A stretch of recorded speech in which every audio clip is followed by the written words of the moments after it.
जय हिंद दोस्तों। क्या हाल चाल। आज की वीडियो में हम देखेंगे ऑलिव बोर्ड लाइव मॉक के क्वांट के सॉल्यूशन। तो वीडियो को स्टार्ट करते हैं। क्वेश्चन नंबर 1 है हमारे पास। x plus one by x बराबर दिया हुआ है -4, x6 plus one by x6 की वैल्यू जाननी है। तो सिंपली इसमें क्या करेंगे, या तो आप इस क्वेश्चन को स्क्वायर बना के फिर क्यूब बना के कर सकते हो, या पहले क्यूब कर लो और बाद में स्क्वायर बना के कर सकते हो। तो हमें पता है x plus one by x बराबर अगर a है तो x square one by x square बराबर क्या हो जाएगा, आप कहोगे ए स्क्वायर -2। और अगर जानना हो x cube one by x cube, तो हम क्या कहेंगे, ए क्यूब -3। ठीक है, तो पहले स्क्वायर कर लेते हैं, बाद में क्यूब कर लेंगे। तो हमें दिया x plus one by x बराबर -4। तो जैसे ही हम स्क्वायर करेंगे x square one by x square, तो हो जाएगा -4 का स्क्वायर 16। ठीक है, और -2 करेंगे तो ये कितना हो जाएगा, आप कहोगे 14। ठीक है, अब इसका क्यूब कर लोगे तो x6 वन बाई x6 बन जाएगा।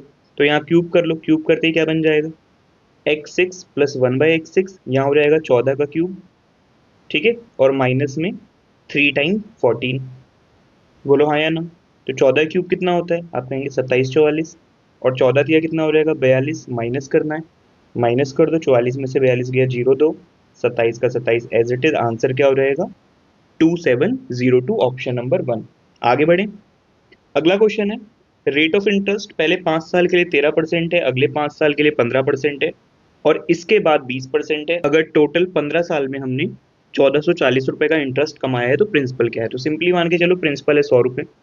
ठीक है, तो 5 साल 13%, 13 13 13, 5 साल करोगे तो कितना हो जाएगा 65 रुपए। ठीक है, आगे अगले 5 साल 15%, तो 15 15 करके 5 साल में कितने हो जाएंगे 75 रुपए। और उसके बियॉन्ड यानी 15 साल, 10 साल तो ये हो गए, 15 साल तक 5 साल और हैं, 20 कमाओगे यानी 100 रुपए। टोटल आपने ब्याज कितना कमाया, 65 प्लस 75 प्लस 100, ये हो गया 175, 180, 240। 240 का जो ब्याज है वो एक्चुअल में किसके बराबर है, 1440 के।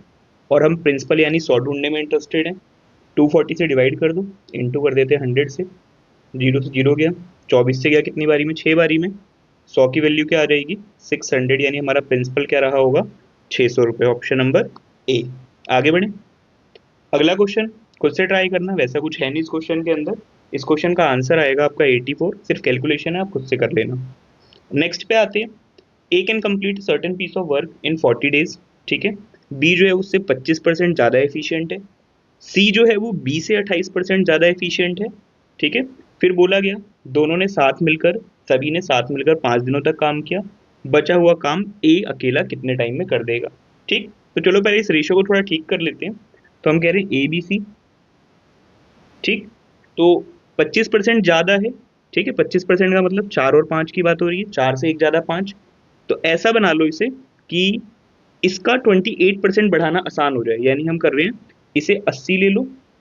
ठीक है, तो ये क्या हो जाएगा हमारा 100 हो जाएगा, 25% बढ़ा के 80 का 25% हो जाएगा 20, तो ये 100। और अब इसका 28% बढ़ाओगे तो डायरेक्ट कितना हो जाएगा 128। बात समझ आ रही है, ये इनका एक एक दिन का काम है, ये इनकी एफिशिएंसी है ए बी और सी की। ठीक, अब आप कहते हो ए जो है वो अकेला काम करे तो 40 दिन में कर सकता है। हम कह रहे हैं रोज कितना काम करता है 80 यूनिट, यानी टोटल काम रहा कितना होगा। तो आप कहोगे जो टोटल वर्क है वो कितना होगा 80 इंटू 40। बोलो हाँ या ना। ठीक है, अब क्या कहना है क्वेश्चन का कि सभी लोग 5 दिनों तक 7 काम करेंगे। तो 7 काम करवा देते हैं भाई इनसे। ये हो गया 180, 180 में आपने 20 जोड़ दिया 200, 300 और 308। 308 के हिसाब से 5 दिन में कितना काम होगा। तो आप कहोगे 8 पंजे 40, 3 पंजे 15, 1540। जबकि काम था कितना, तो ये हो जाएगा हमारा टोटल काम 3200, जिसमें से हो कितना गया 1540 तो कर दिया 5 दिनों में। रिमेनिंग कितना होगा, रिमेनिंग यहाँ से बच गया 60। ठीक है, 31 में से 15 गया 16, ये हमारा रिमेनिंग वर्क होगा। किससे करवाना है जी, तो सिर्फ और सिर्फ किससे कराना है, ए से। ए रोज कितना काम करता है 80 यूनिट काम करता है। तो आप कहोगे 1660 टोटल काम है, जबकि डेली कितना कंप्लीट हो सकता है सिर्फ 80 करके। ठीक, सॉल्व कर लो, 0 से 0 गया। ठीक है, और काट लो इसे, तो ये गया आपका 4, 2 से गया 4 पे, इसे काट दो तो ये गया 8 और 3 पे। ठीक, 4 से काट लो तो 80 कट जाएगा 20 पे, और कितना बचेगा 3 नहीं कट रहा, तो 3/4 एज इट इज रह जाएगा। आंसर क्या हो जाएगा 23/4 डेज, ऑप्शन नंबर डी अपना आंसर बनेगा। आगे बढ़े। अगला क्वेश्चन देखो क्या है। The centre angle of a sector is 57। Arc की जो लेंथ है, चाप की जो लंबाई है वो 144 पाई दी हुई है, सॉरी 114 पाई दी हुई है। हमें बताना है रेडियस। तो सिंपली हमें लेंथ ऑफ आर्क का फॉर्मूला पता होना चाहिए और कुछ भी नहीं। तो आप कहोगे लेंथ ऑफ आर्क क्या होती है। लेंथ ऑफ आर्क, तो इसका फॉर्मूला होता है theta upon 360 into 2 pi r. 2 pi r क्यों? क्योंकि सरकमफ्रेंस का पार्ट होती है, इसलिए 2 पाई आर लेते हैं। सेक्टर में हम क्या लेते हैं? एरिया, क्योंकि सेक्टर एरिया का एक हिस्सा होता है। चलो, ये क्या दिया हुआ है? ये हमें दिया हुआ है 114, तो हम कहेंगे 57/360 थीटा की value 2 pi r. 2 pi r बराबर है 114 पाई। ठीक है, देखो पाई से पाई कैंसिल, 57 दूनी 114 से 114 कैंसिल, यहाँ बच गया आर और वहाँ क्या चला गया 360। तो आर की वैल्यू क्या आ जाएगी 360 यूनिट। Option number A. ठीक, आगे बढ़े। चलो अगला क्वेश्चन देखो, ध्यान से देखना। ठीक है, यही हो जाएगा, आंखों से देख के हो जाएगा ये क्वेश्चन। हमें बताना एक्स की वैल्यू क्या है। अब आप कहोगे कि अंदर वाले दो एंगल का सम बाहर वाले इस पूरे के बराबर होना चाहिए। ठीक है ना, अंदर वाले दोनों का सम बाहर वाले के बराबर होना चाहिए। तो इस अकॉर्डिंग ये पूरा मिला के अल्फा प्लस बीटा होगा, जबकि अल्फा तो ऊपर दिया हुआ है ये छोटा सा। तो ये जो ये वाला हिस्सा है ये सिर्फ क्या होना चाहिए, आप कहोगे बीटा। ठीक है, और सेम ऐसे ही आप कहोगे ये बीटा और ये एक्स मिलाकर ये बीटा जमा 60 के बराबर होनी चाहिए। सेम वही एक्सटीरियर एंगल वाली प्रॉपर्टी। तो यहाँ बीटा से बीटा तो वैसे ही हटा दो, एक्स की वैल्यू क्या हो जाएगी directly 60 degree. Option number C अपना आंसर बनेगा। ठीक है, आया समझ। आगे बढ़े। अगला क्वेश्चन। रोहित और अन्नू की 25 साल पहले शादी हो जाती है। रोहित जो है वो अन्नू से 6 साल बड़ा है। ठीक है, शादी के टाइम पे अनु जो है वो रोहित की एज का 9/11 थी। ये इनडायरेक्टली हमें रेशो दे दिया, रोहित और अनु। अगर रोहित 11 था उस टाइम पे तो अनु कितनी थी 9। ठीक है, दोनों में आप कहोगे डिफरेंस कितने का है 2 का। और ये दो का डिफरेंस उनकी एज के बीच का ही डिफरेंस होगा, जो लाइफ टाइम कितने का बताया रखा है हमें 6 ईयर्स का। तो दोनों के बीच का जो डिफरेंस है वो क्या है 6 साल है। तो ये दो की वैल्यू किसके बराबर है 6 के। एक की वैल्यू क्या हो जाएगी, आप कहोगे 3 हो जाएगी। ठीक, यानी शादी के टाइम ये रेशियो कब का है 11/9, शादी के टाइम का। शादी के टाइम रोहित 3 से मल्टीप्लाई करोगे कितने साल का हो जाता 33, और अनु कितने साल की हो जाती 27। अब क्वेश्चन हमसे क्या पूछ रहा है कि आज उनकी एज क्या है। ये तो 25 साल पुरानी बात हो गई, किसकी एज जानना चाहता है अनु की। तो 25 इसमें ऐड कर दो, 27 में 25 जोड़ो कितना होगा 25 25 50 और 2 52 हो जाएगा आंसर। ऑप्शन नंबर 20 का आंसर बनेगा। ठीक है, आगे बढ़े। अगला क्वेश्चन देखो, बोला गया है ए और बी दो पर्सन है, दोनों 20% और 25% अपनी अपनी इनकम का सेव कर लेते हैं। ठीक है जी, ए के लिए हम कहते हैं ए कमाता है मान लो 100 रुपये, 20 रुपये बचा लेता है, यानी खर्च कितने कर देता होगा 80 रुपये। सेम ऐसे ही बी के लिए देखोगे तो बी भी मान लो 100 रुपये कमाता है, खर्च कितने कर देता है 25 तो बच गए, यानी खर्च कितने हो जाते होंगे 75। अब क्या हुआ, ए की जो है वो सैलरी बढ़ गई कितनी 20% से, 100 रुपये पे 20 रुपये बढ़ गए, सैलरी कितनी हो गई 120। ठीक है, और जो खर्चे हैं वो बढ़ गए 50% से। तो जो पहले 80 रुपये खर्चे थे वो 50% यानी 40 रुपये और फालतू हो गए। तो अब खर्चे कितने हो गए 120। 120 कमाए 120 खर्च कर दिए, सेविंग के नाम पे कुछ बचा ही नहीं 0 रुपये। बी के लिए देखो क्या बोला गया, बी की सैलरी बढ़ी 25% से, यानी उसकी सैलरी हो गई 125। ठीक है, उसके खर्चे बढ़े 60% से। तो 75 का 60% निकालो, 60% यानी 3/5। तो 5 से काटोगे 15 और 15 दिया 45, 45 को जोड़ दो 75 में। तो 25 जोड़ दिए 100 और 20 120 रुपये। ठीक है, 125 बने, 120 खर्च हो गए, बचे कितने होंगे सिर्फ 5 रुपये। अच्छा, अगर मैं ए की सेविंग की बात करूं, सेविंग परसेंटेज की, तो ये तो कुछ भी नहीं है, 0/120 इंटू 100, यानी ए जो सेव करता है वो 0% सेविंग है उसकी। जबकि बी की बात करें, बी 5 रुपये बचा रहा है आज भी 125 के ऊपर। बोलो हाँ या ना। ठीक है, काट दो इसे, ये गया कितने पे 25 पे, 25 से गया कितनी बारी में 4 बारी में, यानी बी की सेविंग कितनी है अभी भी 4% है। बोला गया है ए और बी की जो नई सेविंग है उनमें डिफरेंस कितने का है। तो ये 4% बचा रहा है, ये 0 का बचा रहा है, दोनों में डिफरेंस कितने का होगा, आप कहोगे 4% का। Option number B. ठीक, क्वेश्चन समझ आया, आगे बढ़े। अगला क्वेश्चन देखो, एक वेसल है जिसमें एम और एन जो लिक्विड है वो 13:8 के रेशो में है। बी के अंदर ये रेशो 5:9 का है, दोनों को मिक्स कर रहे हैं। ठीक है, ए में से x लीटर उठा लिया, बी में से y लीटर उठा लिया, कोई एक रेशो एक्स वाई। ठीक है, और जब इनका रिजल्ट बनाया गया एक नया, तो उसमें m और n का रेशो क्या आया, 11:10। ऐसा ही सेम क्वेश्चन एक या दो मुख पहले भी हम कर चुके हैं, हम लगाएंगे इसमें एलिगेशन। आप पूरा क्वेश्चन या तो m को पकड़ के कर लो या तो n को, दोनों में से कोई एक लिक्विड को पकड़ लीजिए, आपका आंसर आ जाएगा। चलो हम m से करते हैं। तो हम कह रहे हैं a के अंदर देखो m का रेशो क्या है, 13:8, यानी 13 है, टोटल कितना, 21। ठीक, बी के अंदर बात करें तो 5 है और टोटल कितना है उस टाइम पे, आप कहोगे 14। और दोनों का जो मिक्सचर बना उसमें क्या है, 11 है, जबकि टोटल कितना है, 21। ठीक, अब इससे जैसे ही आप इस तरह से एलिगेशन लगाओगे तो नीचे जो आएगा वो इन्हें मिक्स करने का रेशो होगा, यानी वही हमारा क्या होगा, x/y। ठीक, सबको बराबर कर लो। तो 14 21 को बराबर कर लेते हैं 42 पे, यहाँ 3 से मल्टीप्लाई कर दिया, यहाँ 2 से और यहाँ भी 2 से, सबका डिनोमिनेटर सेम कर लिया। तो ये क्या हो जाएगा, ऊपर 26, ये हो जाएगा 15, नीचे वाले तीनों को कैंसिल कर सकते हो आप, और ये हो जाएगा 22। ठीक है, तो 26 में से 22 गया 4, और 22 में से 15 गया 7, यानी आपने दोनों को किस रेशो में मिलाया है, 7:4 के। ऑप्शन नंबर बी अपना आंसर बनेगा। ठीक, आगे बढ़े। चलो अगला क्वेश्चन ध्यान से देखना। दो लाइन के पेयर में हम क्या क्या कंक्लूजन निकाल सकते हैं, तो टोटल 3 ही कंक्लूजन बनते हैं। या तो कोई सॉल्यूशन नहीं होगा, ठीक है, या यूनिक सॉल्यूशन होगा जिसे आप कहते हो सिर्फ एक सॉल्यूशन होगा, या फिर इनफाइनाइट सॉल्यूशन होंगे। ऐसा कुछ नहीं होता कि मोर देन 2 सॉल्यूशन, तो लास्ट वाला तो वैसे ही गलत है। अब ढूंढ लेते हैं कि ये दोनों लाइनें कैसी हैं। तो तीनों की कंडीशन क्या है, देखो यूनिक सॉल्यूशन कंडीशन है a1/a2 और b1/b2 बराबर ना हो। ठीक, नो सॉल्यूशन की कंडीशन क्या है, a1/a2 बराबर है किसके, b1/b2 के, पर बराबर नहीं है किसके, c1/c2 के। ये पैटर्न लाइनें होती हैं। और इनफाइनाइट सॉल्यूशन की कंडीशन क्या है, a1/a2 बराबर है b1/b2 के, बराबर है c1/c2 के। ठीक, तो यहाँ चेक कर लेते हैं भाई कि a1 है 5, a2 है 9। ठीक है, b1 क्या है आपका 9 और b2 क्या है 5, ये तो बराबर यहीं पे ही नहीं है। पहली कंडीशन में ही a1 a2 not equal to b1 b2 आ गया, यानी ये लाइनें कैसी हैं, यूनिक सॉल्यूशन वाली लाइनें हैं। तो आंसर क्या होगा अपना, ऑप्शन नंबर 20 का आंसर होगा। ठीक, आगे बढ़े। अगला क्वेश्चन देखो, पर्सन ए जो है वो किसी सर्टेन डिस्टेंस को, ठीक है, जो कि 2s किलोमीटर का है, टी आवर्स में कंप्लीट कर लेता है।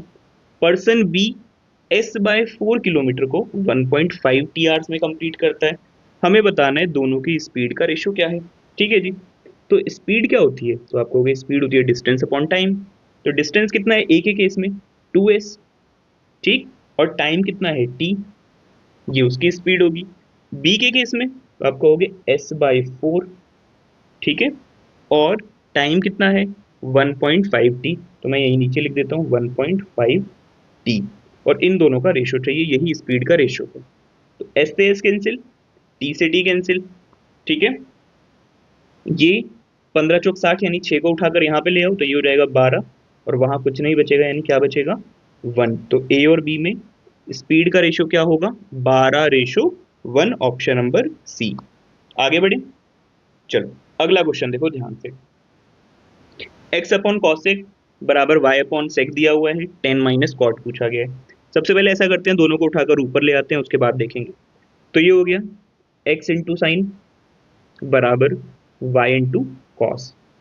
ठीक, 10 और कॉट में है तो या तो साइन के अपॉन में कॉस रख दो, तो 10 बना लो, या कॉस के अपॉन में साइन रख दो और कॉट बना लो। तो हम साइन अपॉन कॉस ले आते हैं, कॉस को उठाकर यहाँ रख दिया और एक्स को उठाकर वहाँ ले गए। तो ये बन गया आपका टेन थीटा बराबर y/x। तो आप कहोगे कॉट क्या हो जाएगा, x/y, उल्टा बस पुट कर दो, टेन थीटा यानी y/x minus cot x/y। Solve करो, ये हो जाएगा y² माइनस x² अपॉन में xy। ढूंढो कौन सा ऑप्शन है ऐसा, y² minus x² upon xy, option number C अपना आंसर बनेगा।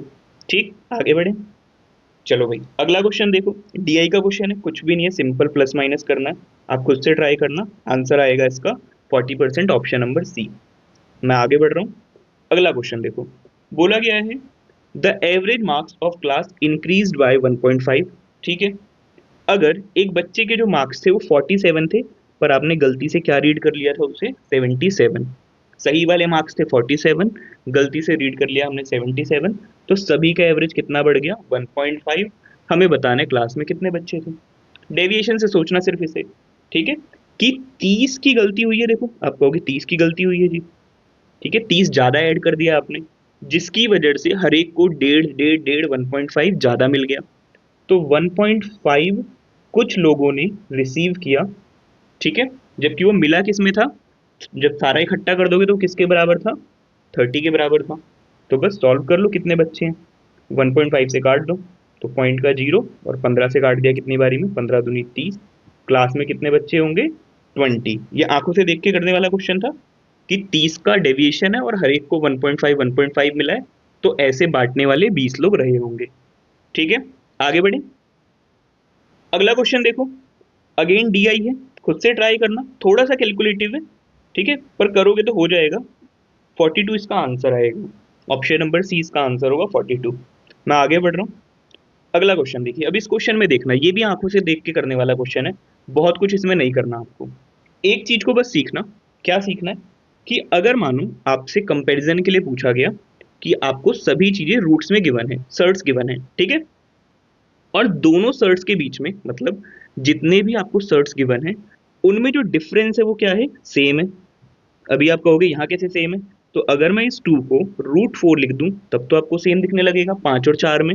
सेम ऐसे इस 2 को भी मैं क्या लिख दूं, √4 लिख दूं, तो आपको 4 और 3 में भी डिफरेंस सेम दिखने लगेगा। तो आपको दिख रहा है क्या, सभी पे रूट लगा हुआ है, सर्ट्स है, और उनके बीच का जो डिफरेंस है वो क्या है, सेम है, इक्वल है। ठीक, तो इसमें सबसे बड़ा कौन होगा, जो एक्चुअल में दो सबसे छोटी वैल्यूज होंगी वही सबसे बड़ी होंगी। मैं क्या कह रहा हूं कि जो एक्चुअल में आपको दो सबसे छोटी वैल्यू दिख रही होंगी, ठीक है, वही वैल्यू एक्चुअल में सबसे बड़ी होगी। फिर सेकंड बड़ी कौन सी होगी, जो उस सबसे छोटी वाली से बड़ी हो, और सबसे छोटा कौन होगा, जो एक्चुअल में आपको रूट में सबसे बड़ा दिख रहा है।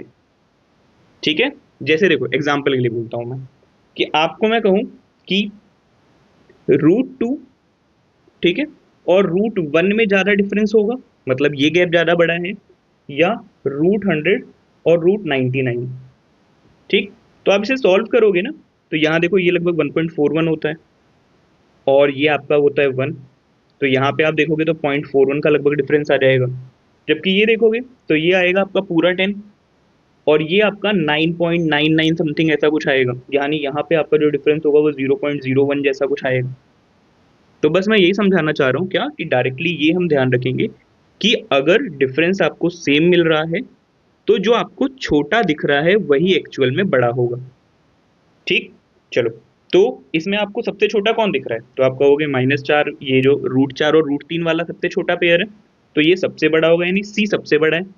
उसके बाद √5 √4, और उसके बाद √6 √5, यानी सी सबसे बड़ा, बी उससे छोटा, ए सबसे छोटा। कौन सा ऑप्शन है देखो, सी सबसे बड़ा, बी उससे छोटा, ए सबसे छोटा, यानी आंसर क्या हो जाएगा अपना, ऑप्शन नंबर ए।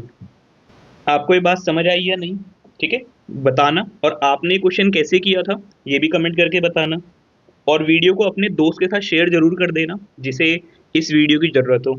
आगे बढ़े, चलो अगला क्वेश्चन देखते हैं। डेनिस और नाडिया दो लोग हैं, ठीक है, जीन्स खरीदते हैं एक एक, और एवरेज अमाउंट पे करते हैं कितना, 650 रुपये, यानी 650 की एक, तो दो इन्होंने खरीद ली होगी 1300 रुपये की। ठीक, सेम ट्राउजर भी खरीदते हैं ये लोग, और जिसका एवरेज प्राइस इन्हें क्या पड़ता है 900 रुपये, यानी दो ट्राउजर मिला के कितने के हो गए होंगे, 900 1800 रुपये। डेनिस कहता है कि मैंने नाडिया से 100 रुपये ज़्यादा पे किए हैं, तो आपको बताना है कि ये जो नाडिया है इसने कितनी पेमेंट की है। बहुत सिंपल क्वेश्चन है, ठीक है, तो आप टोटल पेमेंट निकाल लो पहले। तो आप कहोगे 650 की दो, आपने क्या खरीद ली, जीन्स, तो 1300 रुपये तो इसमें खर्च हो गए, और 900 वाले दो ट्राउजर खरीद लिए, यानी 1800 रुपये यहाँ खर्च हुए होंगे। टोटल कितने खर्च हो गए, 3100। अब डेनिस कहेगा 100 तो मेरे फालतू हैं, तो वो कहेगा पहले 100 अलग कर लो भाई, मेरे वाले 100 अलग कर दो। अब कितने बच गए, 3000, ये दोनों को बराबर दे दो, 1500 1500, और अब जिसने फालतू दिए थे उसमें फालतू जोड़ दो। तो डेनिस ने पेमेंट कितनी की होगी, 1600 की, और नाडिया ने कितने की पेमेंट की होगी, 1500 की। हमसे क्या पूछा गया है, नाडिया की पेमेंट, यानी 1500 रुपये, ऑप्शन नंबर सी इसका आंसर होगा। आगे बढ़े, अगला क्वेश्चन देखो, बोला गया है के एल एम एक राइट एंगल ट्रेंगल है जिसमें एल पे क्या है 90 डिग्री, ये एल 90 डिग्री है, यानी के और एम मिलकर भी क्या होंगे 90 डिग्री ही होंगे, ये हमें डायरेक्टली सोच लेना था। अब क्वेश्चन क्या पूछ रहा है, 10k+m/2 यानी 10 90/2 10 45 पूछ रहा है, तो क्या हो जाएगा ये 1 इंटू में कॉसेक स्क्वायर k+m/2 यानी 90/2 45, तो कॉसेक 45 क्या होगा साइन 45 का उल्टा, साइन होता है 1/√2, कॉसेक हो जाएगा √2 और स्क्वायर करोगे तो क्या हो जाएगा 2। ठीक, तो 1 × 2 आंसर क्या हो जाएगा अपना 2, ऑप्शन नंबर ए। ठीक है, आगे बढ़े। अगला क्वेश्चन देखो, फिर से ग्राफ है, इजी ग्राफ है, कर लेना खुद से। आंसर आएगा इसका सी 1:1 आएगा। ठीक है, सिंपली प्लस करना है इसके अंदर और कुछ भी नहीं करना है। आगे बढ़ते हैं। अगला क्वेश्चन देखो, बोला गया है ए जो है वो 10% काम 4 दिन में कर सकता है। ठीक है, 10% का मतलब 1/10, तो अगर ए 1/10 काम 4 दिन में कम कर सकता है तो आप कहोगे ए पूरा काम कब करेगा, तो 10/1 उल्टी फ्रैक्शन से मल्टीप्लाई कर दो यानी 40 दिन में। बी के बारे में देखो क्या बोला गया, बी जो है वो 40% काम 8 दिन में कर सकता है, 40% का मतलब होता है 2/5, तो 2/5 8 दिनों में कर सकते हो, तो पूरा कितने टाइम में करोगे 5/2 से मल्टीप्लाई कर दो 8 को, तो ये हो जाएगा 2 से काट दिया 4 बारी में, 4 दूनी 20। ठीक है, अब इन दोनों ने क्या किया 10 दिनों तक साथ काम किया और बाद में बचा हुआ काम सी ने अकेले 5 दिन में खत्म किया। तो पहले इन दोनों का एलसीएम ले लेते हैं, 40 ऊपर आ गया 1 नीचे आ गया 2, दोनों साथ काम करेंगे तो रोज कितना काम होगा 3, कितने दिन तक किया है 10 दिनों तक, यानी कितना काम कर दिया होगा 30, था कितना 40, बचा कितना होगा 10। इस 10 काम को सी बेचारा कितने दिन में कर देता है 5 दिन में, यानी सी रोज कितनी यूनिट बनाता होगा, आप कहोगे 2 यूनिट बनाता होगा। ठीक, अब ए और सी अगर मिलकर काम करें और कंप्लीट काम का 60% करवाना हो तो कितना टाइम लगा देंगे, तो कंप्लीट काम कितना है 40, 40 का 60% करोगे अगर 4×6 = 24 यानी 24 यूनिट काम करवाना है। ठीक है, किससे करवाना है ए और सी से, ए कितना काम करता है 1, सी कितना काम करता है 2, टोटल काम कितना होगा 3, कितने डेज लग जाएंगे करते करते, तो आप कहोगे 8 दिन लग जाएंगे, ऑप्शन नंबर बी अपना आंसर बनेगा। ठीक है, आगे बढ़े। अगला क्वेश्चन देखो, एक सॉलिड स्फीयर शेप है जिसका सरफेस एरिया है 324 पाई, इसे मेल्ट करते हो आप और एक सिलेंडर बना देते हो जिसकी हाइट है 3 सेंटीमीटर। ठीक है, तो हमें बताना है ratio radius of sphere to the base of the radius of cylinder. Solve करें, तो सबसे पहले ऊपर की रेडियस निकाल लेते हैं, यानी स्फीयर की रेडियस, आप कहोगे उसका सरफेस एरिया क्या होता है 4πr², 4πr² बराबर किसके है 324 पाई के, पाई से पाई कैंसिल, 4 से काट दोगे 8 बारी में और 1 बारी में, r² कितना आ गया 81, यानी r कितना है 9। ठीक है, r कितना आ गया 9।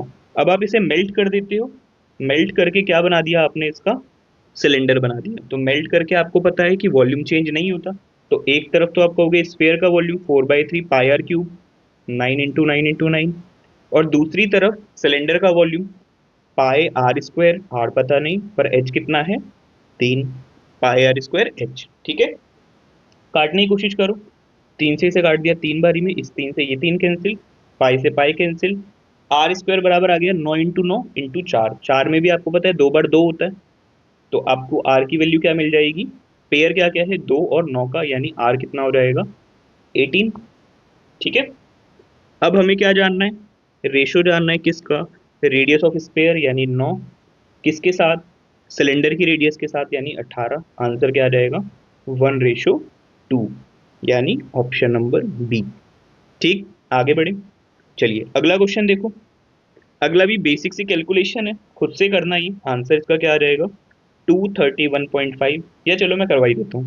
100% का मतलब क्या होता है 1। ठीक है, तो 1 इंटू ऑफ का मतलब इंटू 240 का 4/9, ऑफ का फिर से मतलब इंटू, ठीक है, माइनस में अंदर क्या है देखो, आप 60 को सबसे पहले 10 से डिवाइड करो, 6 हो जाएगा, 246 में से आपका 6 गया, कितना बच गया 240, और जमा 100 कितना हो जाएगा 340, बराबर किसके है 40x के। ठीक, सॉल्व करो यहाँ, इससे गया कितनी बारी में 10 बारी में, 24 चौक 24 चौक हो गया 96। ठीक है, और 1 0 2 0 हो गई। इसमें से क्या माइनस करना है, 340 माइनस कर दो, ये बन गया 60। यहाँ से बच गया आपका 5 में से 2 और 9 का 9, बराबर किसके है, 40x के। तो 0 से 0 गया, 4 से काट दो डायरेक्टली, 23 चौक कितना होता है, 92। ठीक, 6 को काटने जाओगे, 4 एकम 4, कितना बच गया, 2 पॉइंट लगाया, 20 बना दिया और 5 बारी में खत्म। x की वैल्यू क्या आ गई, 231.5, ऑप्शन नंबर सी। आगे बढ़ते हैं, देखो अगला क्वेश्चन हमसे पूछा गया है 6√3 माइनस साइन 60 का होल स्क्वायर की वैल्यू क्या होगी। तो आप कहोगे पहले तो साइन 60 होता क्या है, √3/2।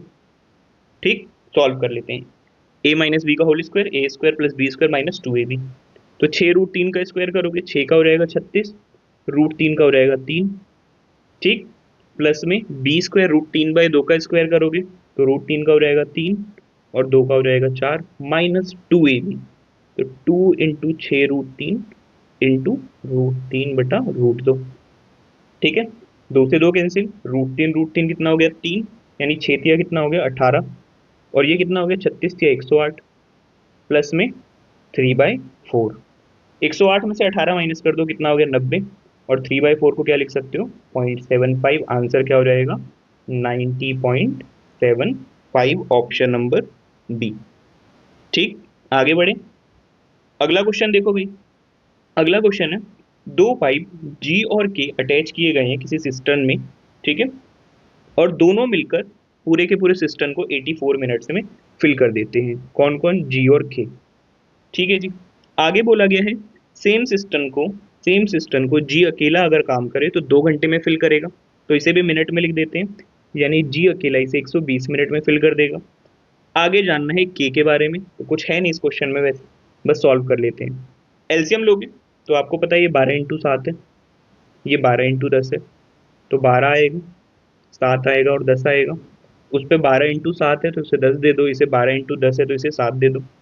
ठीक, तो आप कहोगे जी अकेला कितना काम करता है, 7, जी और के मिलके कितना काम कर रहे हैं, 10, यानी के कितना काम करता होगा, 3। अब किससे काम करवाना है, के अकेले से, तो काम है कितना, 12 × 7 × 10, करने वाला कौन है, सिर्फ 3 वाला के। तो 3 से काट दो, कितनी बारी में गया, 4, बस मल्टीप्लाई कर लो, टाइम आ जाएगा, 7 चौक 28 और 0 का 0, यानी के को कितना टाइम लगने वाला है, 280 मिनट लग जाएंगे इसे टैंक को अकेले फिल करने में। ऑप्शन नंबर सी अपना आंसर बनेगा। आगे बढ़े, लास्ट क्वेश्चन आ गया देखो। ठीक है, बोला गया है the difference between the cost price and the selling price of a article is 9 to 8। तो आप कहोगे कॉस्ट और सेलिंग प्राइस के बीच का डिफरेंस या तो प्रॉफिट हो सकता है या तो लॉस हो सकता है। आगे बोल दिया गया प्रॉफिट परसेंटेज कितना है, 29, यानी ये प्रॉफिट ही दिया हुआ है 928, ये हमें प्रॉफिट दिया हुआ है। 29 हमें क्या बताना है, सेलिंग प्राइस। ठीक है जी, पहले कॉस्ट जान लेते हैं, 100 रुपये, उसमें फिर से 928 जोड़ देंगे तो आपका सेलिंग प्राइस आ जाएगा। तो ये हमें 29 की वैल्यू दी है, हम 100 निकाल रहे हैं, यानी कॉस्ट निकाल रहे हैं। आप डायरेक्ट 129 भी निकाल सकते हो, पर वहां पे कैलकुलेशन आ जाएगी, इसलिए नहीं कर रहा हूं मैं वो। 29 से काट दिया, 29 या 87 होता है, कितना बच गया, 5, 58, 2 बारी में गया, 29 दूनी पे कट गया 58। कॉस्ट कितनी हो गई, 3200, और हमें क्या पता है 928 का तो प्रॉफिट भी बनाया है, तो 928 इसमें जोड़ दो, कहाँ पहुंच जाएंगे, सेलिंग प्राइस पे। तो 28 का 28, 9 2 11, 3 और 1 4, यानी हम वो आर्टिकल कितने का बेच रहे हैं, 4128, ऑप्शन नंबर सी। बोलो बात समझ आई या नहीं। ठीक, टेस्ट कैसा लगा आपको, कमेंट करके बताना। आपका स्कोर क्या था इस टेस्ट के अंदर, वो भी जरूर लिखना, क्वांट सेक्शन का भी लिखना और टोटल भी। आपकी तैयारी कैसी चल रही है ये भी आप बता सकते हो, और किस टाइप की प्रॉब्लम वगैरह या किस टॉपिक में आप प्रॉब्लम फेस कर रहे हो वो भी आप कमेंट में लिख देना। मैं कोशिश करूंगा कि उस पर वीडियो बना दूं। बाकी चैनल से जुड़े रहिए, वीडियो को शेयर जरूर कर देना, और इस वीडियो को यहीं ख़त्म करते हैं। Thank you.